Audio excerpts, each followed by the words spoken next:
চান তারা কিভাবে এই তাবিজটা করবেন আমি আপনাদের বিস্তারিত বলে দিই। এর মধ্যে একটা কথা বলি, অনেকে বলতে পারেন ভাই এরকম তো অনেক করছি, অনেক শুনছি, হয় না তো। ভাই ওগুলো আপনি বাদ দেন। আপনি অনেক করছেন মনে বলে শরীর বন্ধ, রাশি বন্ধ, এগুলো ভাই মিথ্যা কথা ভাই। এগুলা আমরা এখানে আসিনি। আর আমি শুরু তো বলিনি আপনার ভাই কাজের জন্য ফোন দেন, আমাকে এখনই ফোন দেন, 2 মিনিটের মধ্যে কাজ করে দিন, এরকম কোনো কথা কিন্তু আমি বলিনি। আমি শুরু থেকে বলতেছি, এখনো বলতেছি, আপনি নিজে করেন ভাই। আপনি নিজে যদি না পারেন তারপর অন্য অপশন খুঁজবেন, ঠিক আছে? নিজে পক্ষে যদি সম্ভব হয় তাহলে কারো কাছে যাওয়াই দরকার কি? তো তাহলে আপনি কিভাবে করবেন আমি তো নিয়ম বলেই দিব, নিয়ম বলে দিচ্ছি আর কি।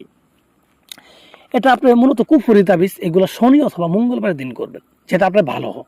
শনি মঙ্গলবার যে কোনো একটা দিন সিলেক্ট করবেন, রাত্রের বেলা করবেন, রাত্রে 8টার পরে, 8টা থেকে 9টার মধ্যে করবেন, 1 ঘন্টা সেতারা থাকবে।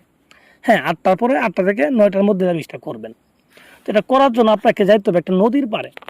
নদীর পাড়ে গিয়ে সবুজ কালার কাপড় বিছাবেন, সবুজ কালার কাপড় বিছায় তার উপরে বসবেন। চতুর্থ সাইডে আগরবাতি মোমবাতি এগুলো ধরাই নেবেন এবং চতুর্থ সাইডে গোলাপ জল লাগাই দিবেন এবং আপনার শরীরে আতর লাগাবেন। আপনার যে গোপন অঙ্গগুলো আছে সেগুলোর মধ্যে আতর লাগাবেন। গোপন যে অঙ্গ আছে, ছেলে হলে ছেলের অঙ্গে লাগাবেন, মেয়ে হলে মেয়েদের অঙ্গে লাগাবেন। হ্যাঁ, গোপন অঙ্গে আতর লাগাবেন। তো লাগানোর পরে আপনার মুখের ভিতরে মিষ্টি জাতীয় কোনো কিছু, মধু অথবা চিনি এগুলা দিয়ে তাবিজটা লেখা শুরু করবেন।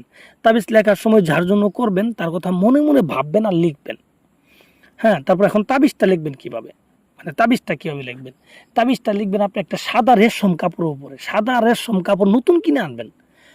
কিনে আনার পরে এই কাপড়ের উপরে 2টা টুকরা নেবেন কাপড়ের, ঠিক আছে? নিয়ে ছোটো করে টুকরা নেবেন, ওই টুকরার উপর আপনি লিখবেন কি দিয়ে?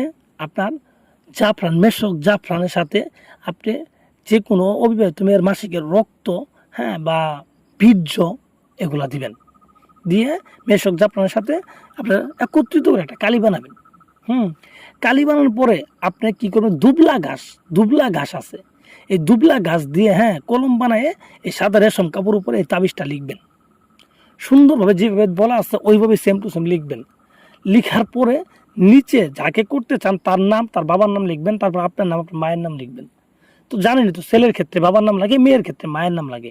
এই নামগুলো লিখবেন। তো নামগুলো লিখার পরে উপরে আতর দিবেন, ভালো করে আতর দিবেন, আগরবাতির ধোঁয়া দিবেন। ওখানে যে আগরবাতি লাগাইছেন আগরবাতির ধোঁয়া তাবিজের মধ্যে লাগাবেন। লাগাই তাবিজটাকে সুন্দর করে বলটাবেন, ঠিক আছে? বলটানোর পরে এই তাবিজ দুটাকে একটা তাবিজ মাদুলিতে ভরবেন, মানে মাদুলি তাবিজের মধ্যে ভরবেন, মোম দিয়ে মুখ আটকাই দিবেন।